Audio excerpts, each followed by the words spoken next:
Good morning. Today's question right off the presses is tax deductions. The number one thing that I get from people, I would say, and I've probably received 3 of these just this week, is what can I write off? What's a tax deduction? What can I do to improve my taxes? And that's obviously much more than a 5-minute video, but I'm going to kind of share with you and debunk some of the myths, I guess, from certain aspects. And I'll start with a deduction. A deduction is going to be something that we can, reduce our taxable income for, and in essence, pay less taxes.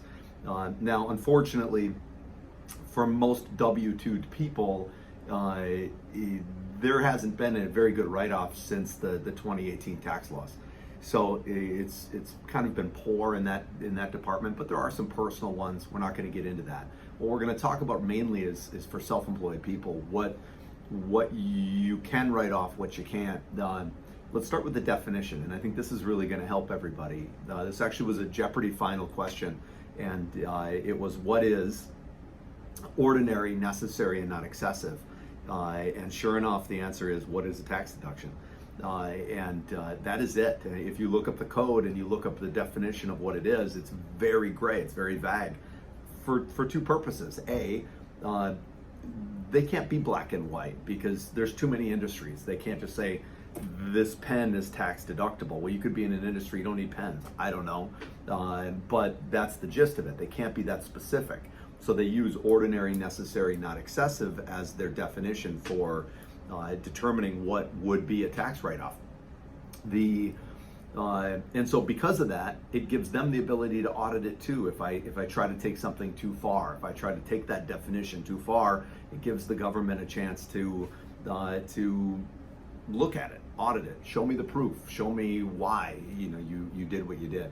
And so that's kind of the first and foremost. But there are certain things, right, that get tested. They go to court. People go, hey, I think this is ordinary, necessary, not excessive. It goes all the way to tax court, and they let a judge decide, and that creates some sort of precedent moving forward. So there isn't this laundry list, and so you have to look at it and go, for what I do, if I spend money on this, is it correlated? Does it provide for me the ability to make money in that endeavor? If the answer is yes, save the receipt, write it off, right? And don't worry about which form it is, that's for the accountants, but that's the general knowledge that you have. So ordinary, necessary, not excessive, crucial. And then the 4th item I like to add, it's not in the tax code, but it's kind of given, obviously, is you need to have a receipt. You need to save your receipt. And folks, this is a receipt, right? This is a receipt. Your lovely credit card statement is not a receipt. A lot of people think that's the case. So make sure you save the paper ones.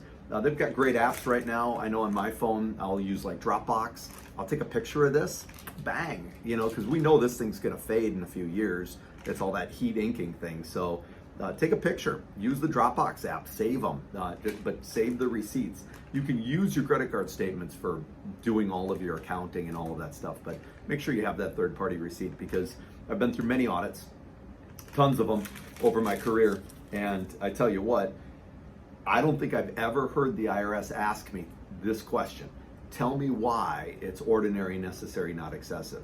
They just don't get into the subjective. They don't go into the gray area unless it's probably too obtuse or too material that they can't avoid it. Every single one of them, they'll go, show me the receipts for all of them that represent the number that you've represented on your tax return.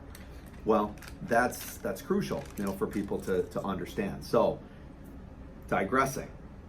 Ordinary, necessary, not excessive. There's no master list, folks. I'm sorry. I can't pull up a book and go, that is, that isn't. Now, we have opinions. You ask 100 accountants, they're going to have different opinions. That's okay. But again, ordinary, necessary, not excessive. It's your tax return. That means that you make the decision on what's ordinary, necessary, not excessive, not the tax person, unless they know something that you're attempting to do is illegal, has been tested in court.